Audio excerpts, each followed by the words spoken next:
I was appalled, as you said you were, to read the accounts of the inappropriate actions of some GSA employees outlined in the Inspector General's report of abuses connected to a regional conference held in 2010. This conduct on the part of these few federal employees is an unacceptable abuse of the American taxpayers' trust. It's unconscionable that at a time when our national debt stands at more than $15 trillion, individuals within the federal government completely ignore our country's fiscal reality and behave in ways that reflect an attitude that the funding of their particular agency belongs to them rather than to the American taxpayer. What is the extent of the problem that this, at GSA, that this report covers? Is this the sum total of the problems that you see at this agency, or is this more the proverbial tip of the iceberg? Senator, it is one event. As an IG, we produce reports that we can verify every which way, and it's totally accurate. We did the report on the Western Regions Conference. We have a number of ongoing investigations. We have not produced reports yet on the number of ongoing investigations, and there are many other ongoing investigations. Can you quantify that, the magnitude of the investigations that you are now conducting?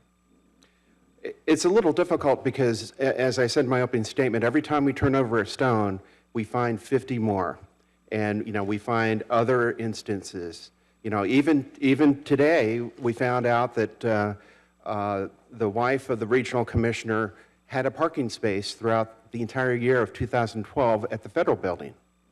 And, we just find one thing after another, and it's difficult for me, even now, to quantify it. Mr. Miller, you indicated that there's been a referral to the Department of Justice. Do you expect other referrals? We're working with the Department of Justice every day. We're working very closely with them. When I say referral, I'm specifically being non-specific. Tell me what you mean by the word referral. Okay.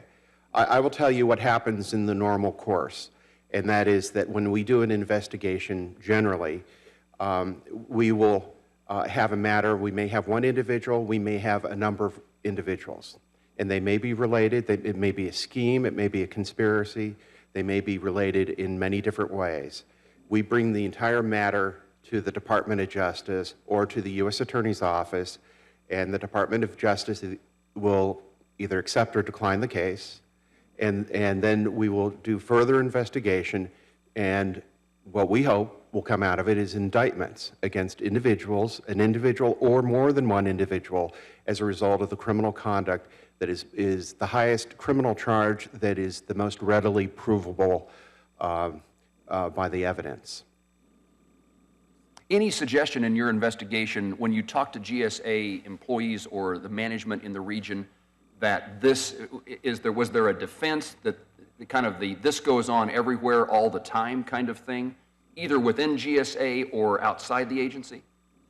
Yes, many of the witnesses we talked to said that this conference was similar to previous Western Regions conferences, and they cited a number of them that occurred in Oklahoma, New Orleans, Lake Tahoe, and the witnesses we talked to said this was along the same lines, that each of the so-called hosts for the conference tried to outdo one another. And the regional commissioner for Region 9 for this one said, I want this to be over the top. I want this to be the best and most lavish sort of conference.